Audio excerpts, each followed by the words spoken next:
sobre cómo enfocar esos problemas de la realidad y de la tarea que tenemos encomendada, porque al final estamos aquí todos en mayor o menor medida porque tenemos una vocación de no quedarnos en el sofá de casa, sino salir, enterarnos, ver qué pasa y ver qué se puede hacer. Y una de las herramientas con las que se pueden hacer cosas es con nuestra comunidad tradicionalista carlista. Así que bueno, el tema elegido en este... No sé si tengo el... No me he traído al final el programa. ¿Alguien me tiene por ahí a mano que me pueda dejar?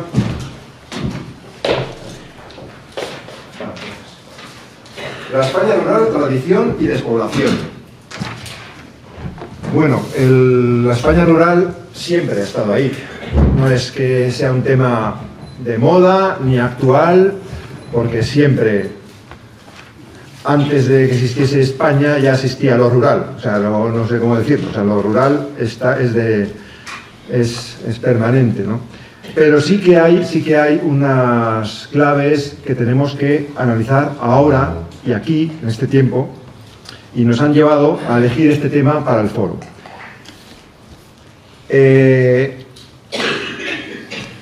Cuando los liberales fueron asentándose en el gobierno de España en el siglo XIX y empezaron a escribir la historia y empezaron a llamar guerras carlistas a las guerras civiles que había habido en ese siglo, nos pusieron la etiqueta de que los carlistas éramos rurales, éramos gente de campo, éramos campesinos, con lo cual la palabra siguiente era campesinos ignorantes, gente de campo inculta, gente pues aborregada que hacía caso a los señores curas y nadie más, y que era pues un retraso y una rémora para el progreso de la nación.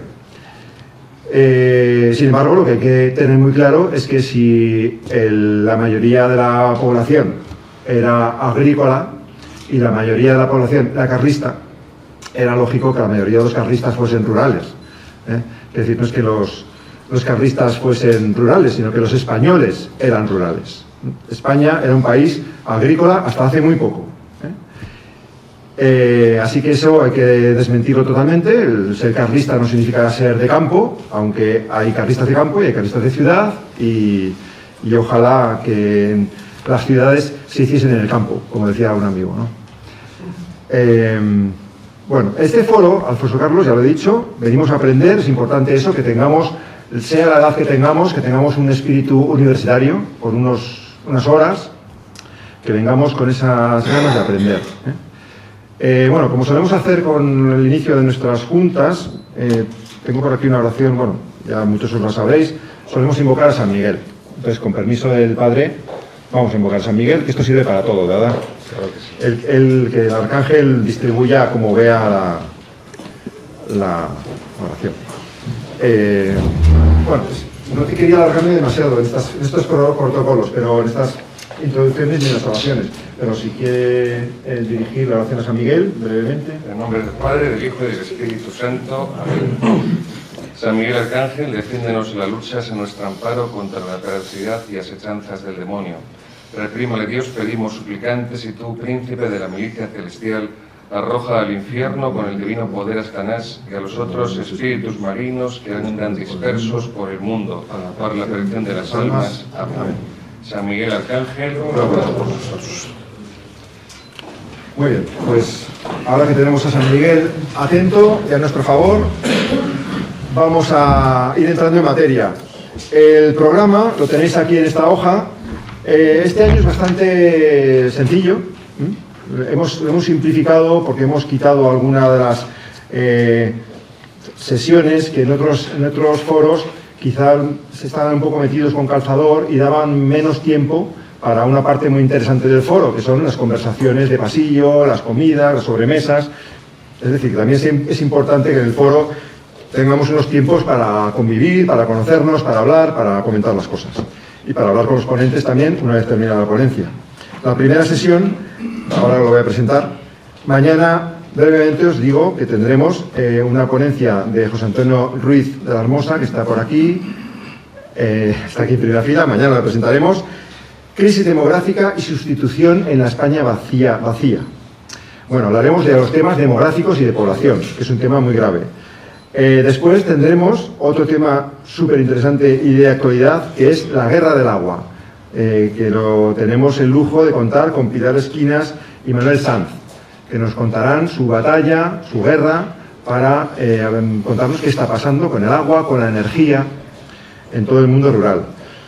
Después de la comida tendremos una tertulia que yo espero que sea un espacio de sentido común del campo y de tratar de palpar el alma de esa gente del campo, que va a estar protagonizada por Feli Martín Crespo. Y acabaremos con una mesa redonda donde trataremos humildemente pues, de recoger todas esas ideas que han ido saliendo y tratar de proyectarlas un poco hacia el futuro, a ver qué se puede hacer, qué podemos decir, qué aporta el campo a la situación actual. Bueno, no adelanto más. El alma de España, evangelización y abandono. Este es el título que le hemos puesto a esta sesión, para la que contamos con el honor de tener al padre Gabriel Calvo Zarraute. Don Gabriel es un sacerdote peculiar. Yo también, lo digo porque yo antes, cuando era joven, pensaba que todos los curas eran iguales, ¿no? Los curas son iguales, ¿no? Se estudia lo mismo, no sé, pues luego me fui dando cuenta, tengo dos, a Dios gracias, dos hermanos curas, entonces me he dado cuenta que pueden ser como la noche y el día, el agua y el aceite, muy dentro de un orden, y ojalá que ese orden se mantenga, pero hay una diversidad de carismas muy grande dentro de la Iglesia en general y de los presbíteros en particular. Y don Gabriel, pues por circunstancias de la vida, que él contará lo que le dé la gana contar, pero él se está dedicando al estudio y se está dedicando a, bueno, ahora mismo está con la ilusión de empezar el curso, ¿verdad?, del doctorado, ¿no? Está haciendo ahora un doctorado en Historia de la Iglesia, Historia contemporánea. Civil. Historia contemporánea, vale. Porque él es licenciado en Teología, licenciado en Filosofía y licenciado en Derecho Canónico y licenciado en Historia de la Iglesia. Como veis, a pesar de ser un hombre joven, ha aprovechado el tiempo. Y también, muy importante para el tema que estamos tratando ahora, don Gabriel no es solamente un sabio o un erudito encerrado en su celda, quizás últimamente más, ¿no? También hay que tener en cuenta que don Gabriel tiene experiencia pastoral de esa dureza de la España rural, de la España vacía, de esos pueblos pues envejecidos y muchas veces abandonados en tantas cosas, ¿no? Abandonados porque no hay cajeros, ¿no? Pero abandonados, cosas mucho más graves, porque no hay sagrarios. O sea, abandonados, dejados de la mano de Dios, bueno, como se dice, aunque de la de Dios no, de la de los hombres sí. Entonces, don Gabriel nos va a hablar de su experiencia, de su conocimiento, porque creo que hablarás algo de la historia, de esa evangelización que hizo que el campo español, lo rural español, fuese el alma de España, y cuando querías encontrar dónde estaban los auténticos españoles y la auténtica España, te ibas a cualquier pueblo de España y veías, lo palpabas, ¿no? Pues esas familias, esas romerías, esa vida de piedad, los montes llenos de ermitas por todas partes. Esas ermitas cuesta montarlas, ojo, cuesta hacerlas de cero. Y también hay que decir que esa experiencia que el padre Gabriel nos va a aportar es no solamente la vida de cura rural, que has estado unos cuantos años, ¿no? 11 años de párroco rural, así que sabe de lo que habla, ¿no? Bueno, me venía a la cabeza cuando él me hablaba el padre me hablaba de su vida de cura rural, yo pensaba pues en santos hombres como Foucault o el padre Llorente en Alaska, ¿no? Gente que estaba, pues dice, bueno, aparentemente no tengo aquí ovejas, o tengo muy pocas, pero buscaban, de alguna manera el Espíritu siempre busca a los sacerdotes, especialmente a los hombres de Dios, pues que tengan una tarea. Y una de las tareas que tiene el padre Gabriel es pues una especie de parroquia muy grande, ¿no? Que es la parroquia virtual, como tantos curas que se han metido en proceloso mar del YouTube y de los canales y de las entrevistas de Internet, bueno, pues ahí también va teniendo una experiencia y va haciendo una labor y va llegando a muchos parroquianos virtuales. Así que ya os dejo con el padre Gabriel. Tengo que deciros que lamentablemente tenemos que hacer una pausa a las 9 menos cuarto, o sea que tenemos ahora un ratito para que el padre nos plantee el tema. Y después, por supuesto, vamos a continuar el tiempo que haga falta, pero después ya de cenar, porque es que la hora aquí es así, nos ha pillado un poco el toro en el arrancar, y sin más, os dejo con el padre Gabriel. Gracias.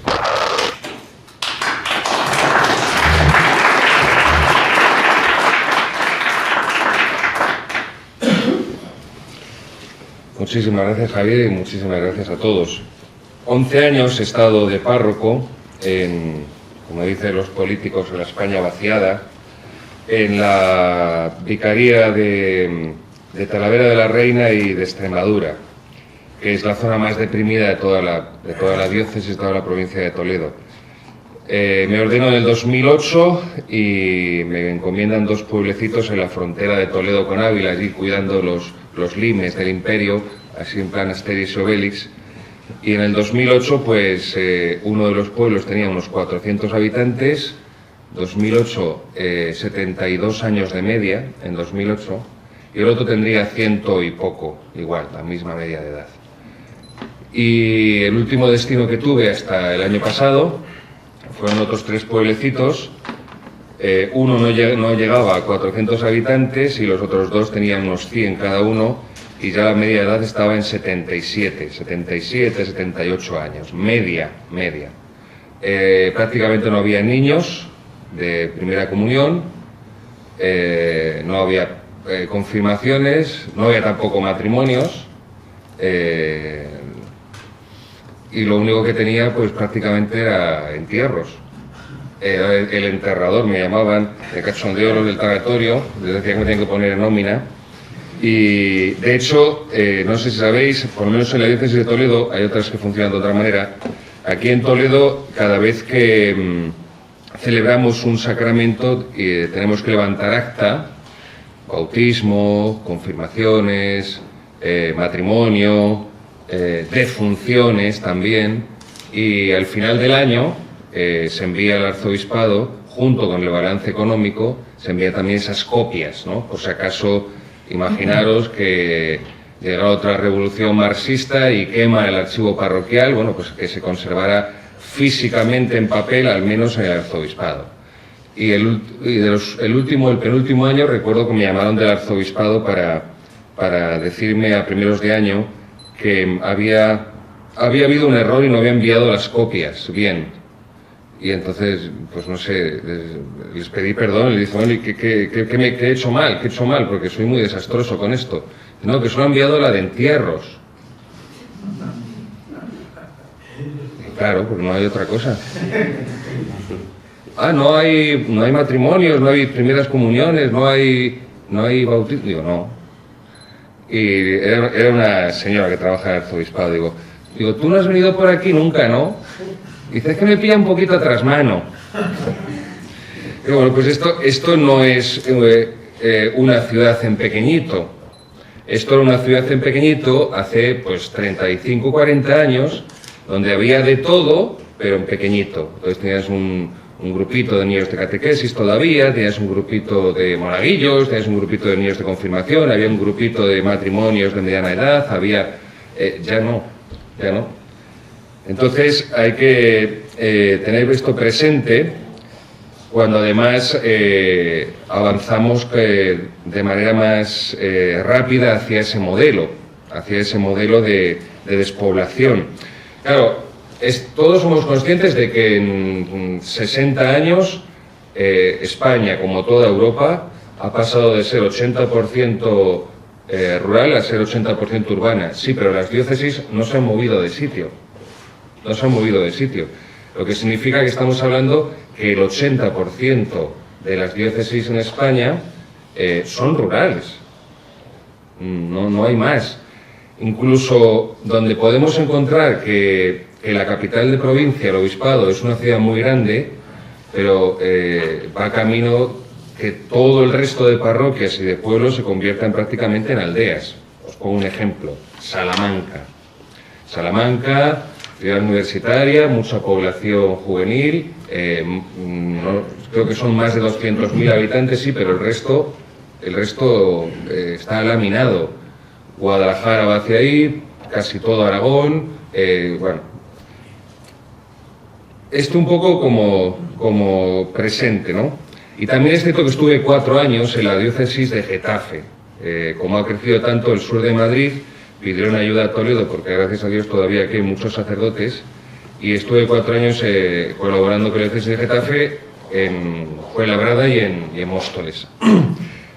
De modo que ves allí también toda esa emigración de las personas del pueblo, de los pueblos, a esos otros pueblos del sur de Madrid, pero bueno, también ocurre algo parecido en otros lugares, que se han convertido ya en ciudades. Móstoles prácticamente roza los 300.000 habitantes, Fuenlabrada 200.000, Leganés, Alcorcón. Estamos hablando de pueblos que se han convertido en ciudades y que esa gente ha salido de muchos pueblos. Antes de irnos a cenar, si tuviéramos que buscar una etapa, un momento histórico en el que pudiéramos situar el inicio, el comienzo de la descristianización de España, porque es evidente que es un proceso largo, hay que situarla históricamente en el reinado de Carlos III. El reinado de Carlos III, con el regalismo borbónico, con la expulsión de la Compañía de Jesús, que además fue el fin el principio del fin del imperio, por toda la labor no solamente evangelizadora y cultural, educativa que desarrollaban los jesuitas, sino también por toda la articulación de la monarquía católica, de la monarquía hispánica, que se hacía gracias también a esos misioneros jesuitas. El resto de su reinado, Carlos III intentó tapar los agujeros que él había abierto y no lo consiguió. Por ejemplo, Fray Junípero Serra, San Junípero Serra, todas las misiones de California, lo que está haciendo en gran medida es tapar los agujeros que han dejado los jesuitas después de la expulsión. Y se hizo lo que se pudo, pero evidentemente fue un autogolpe definitivo, decisivo. Y además con Carlos III empieza la infiltración de ministros masónicos en la corte borbónica. Un gran mazazo y una gran aceleración en la descristianización de España será la desamortización de Mendizábal, 1836. Es un golpe durísimo. Es cierto que se ceba la desamortización de Mendizábal en las órdenes religiosas, en los conventos, y es cierto que la mayoría, al menos el 75 son los porcentajes de los conventos, de los monasterios, se encontraban en ciudades, sobre todo, evidentemente, los que se dedicaban, los mendicantes. Pero también es cierto que por los pueblos se hacían misiones populares, eran un torrente de gracia y una renovación de vida cristiana enorme, y eso lo hacían los religiosos. Al destruir toda la configuración de las órdenes religiosas, al expropiarles sus monasterios, sus conventos, privas evidentemente de esa atención supletoria que recibía el mundo rural de esos predicadores populares.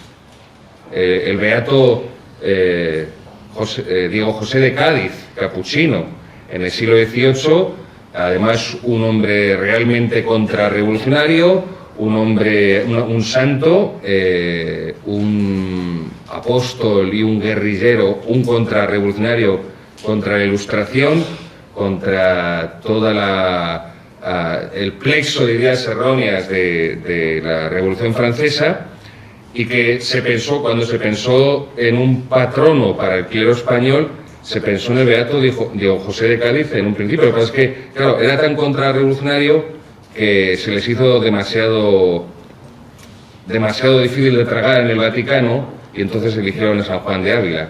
Pero estuvo ahí barajándose el beato Diego José de Cádiz. Con la desamortización de Mendizábal, al privar a los pueblos de esa atención de la vida religiosa, les estaban privando de un elemento fundamental. ¿Por qué? Porque la fe se transmitía en familia, de padres a hijos, de abuelos a nietos, pero es verdad que esas misiones populares, esos predicadores populares que acudían a los pueblos, pues lo decía Javier, ¿no?, con motivo de las romerías, de las fiestas patronales, etcétera, de los santuarios, eran un momento muy especial para que muchas personas que no estaban, por supuesto, lejos de la vida de la Iglesia, de la vida de la gracia, de la vida de oración, de los sacramentos, de la fe, pero es cierto que les mantenían unidos de una forma mucho más estrecha. Y ahí se recibe un golpe tremendo, y siendo conscientes además de que la vida religiosa en la Iglesia era la élite espiritual, y por eso hay tantísimos religiosos canonizados y beatificados.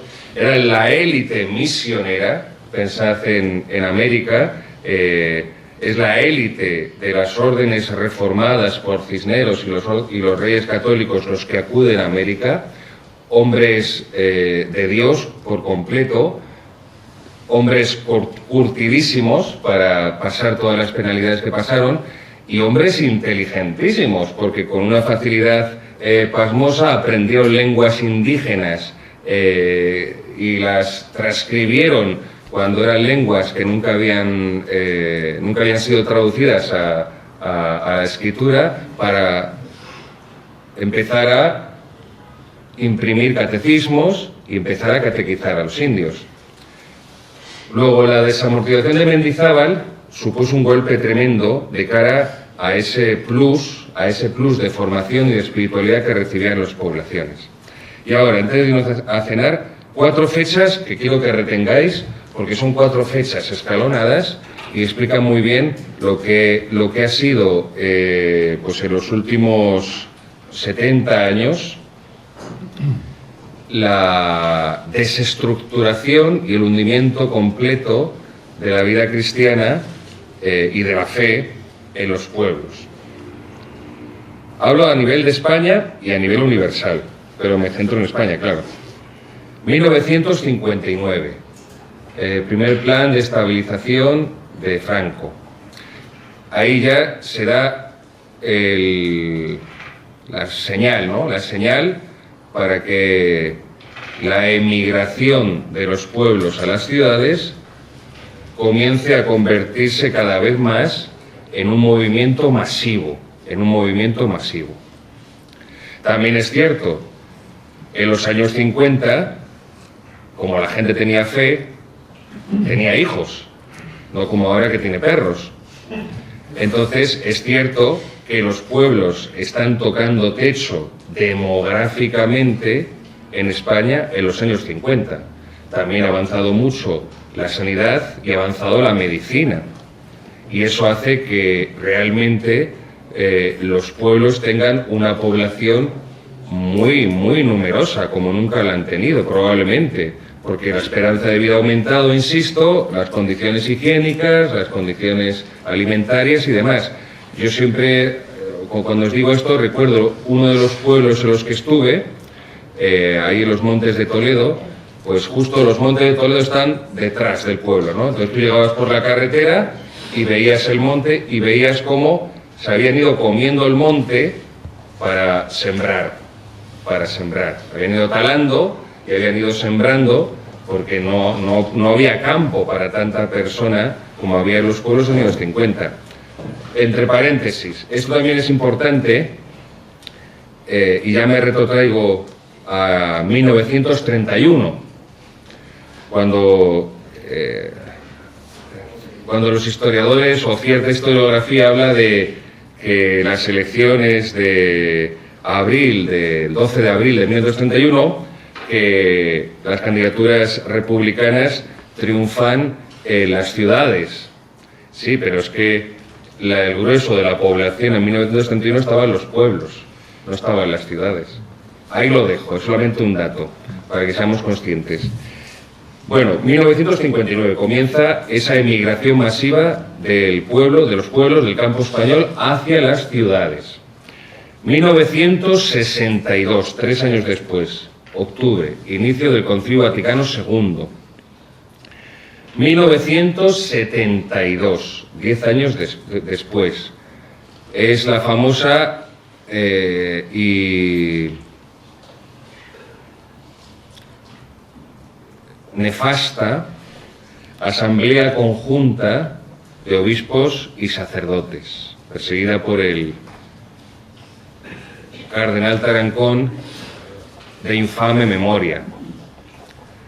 De esa asamblea de obispos sacerdotes, entre otras cosas, en los documentos dejarán escrito que